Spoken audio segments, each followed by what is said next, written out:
بسم اللہ الرحمن الرحیم۔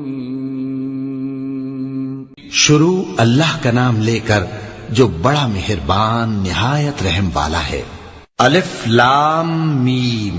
اس میں کچھ شک نہیں کہ اس کتاب کا نازل کیا جانا تمام جہانوں کے پروردگار کی طرف سے ہے۔ کیا یہ لوگ یہ کہتے ہیں کہ پیغمبر نے اس کو از خود بنا لیا ہے؟ نہیں، بلکہ وہ تمہارے پروردگار کی طرف سے برحق ہے، تاکہ تم ان لوگوں کو ہدایت کرو جن کے پاس تم سے پہلے کوئی ہدایت کرنے والا نہیں آیا، تاکہ یہ رستے پر چلیں۔ اللہ ہی تو ہے جس نے آسمانوں اور زمین کو اور جو چیزیں ان دونوں میں ہیں سب کو 6 دن میں پیدا کیا، پھر عرش پر جلوہ افروز ہوا۔ اس کے سوا تمہارا نہ کوئی دوست ہے اور نہ سفارش کرنے والا۔ کیا تم نصیحت حاصل نہیں کرتے؟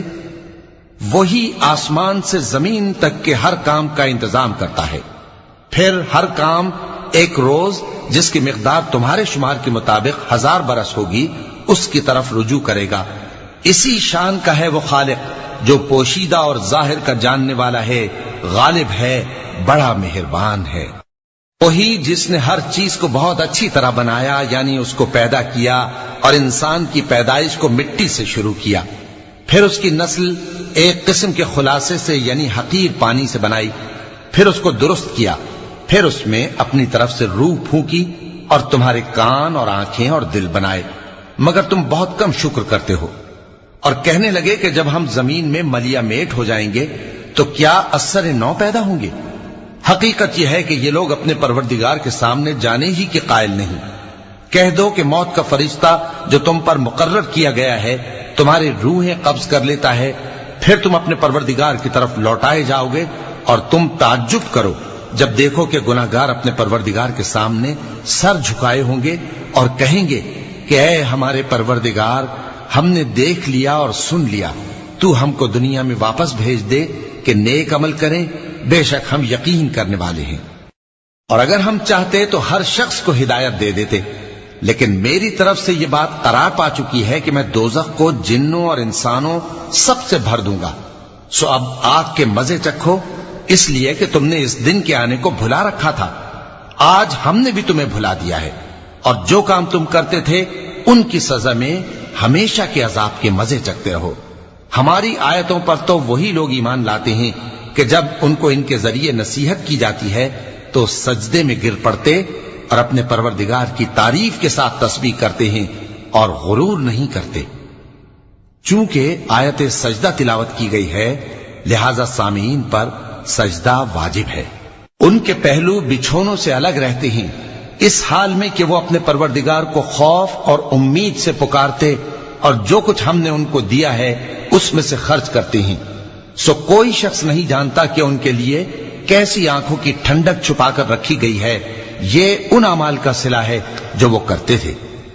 بھلا جو مومن ہو وہ اس شخص کی طرح ہو سکتا ہے جو نافرمان ہو؟ دونوں برابر نہیں ہو سکتے۔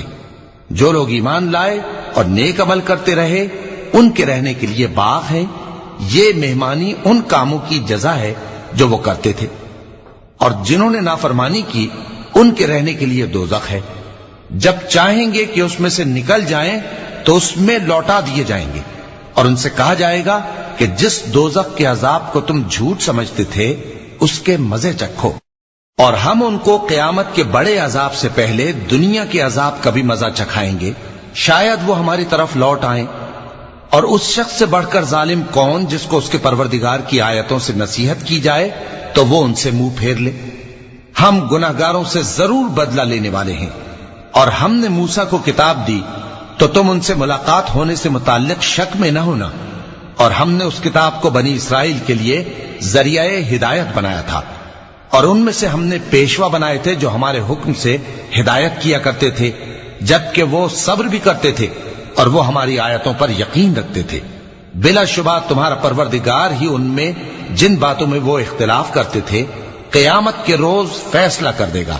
کیا ان کو اس امر سے ہدایت نہ ہوئی کہ ہم نے ان سے پہلے بہت سی امتوں کو جن کے رہنے کے مقامات میں یہ لوگ چلتے پھرتے ہیں ہلاک کر دیا؟ بے شک اس میں نشانیاں ہیں، تو یہ سنتے کیوں نہیں؟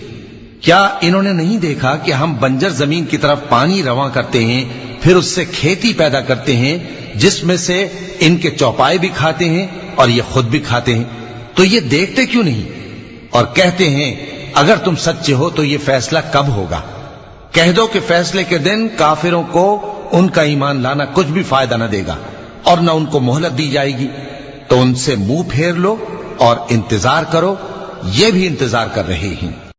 صدق اللہ العظیم۔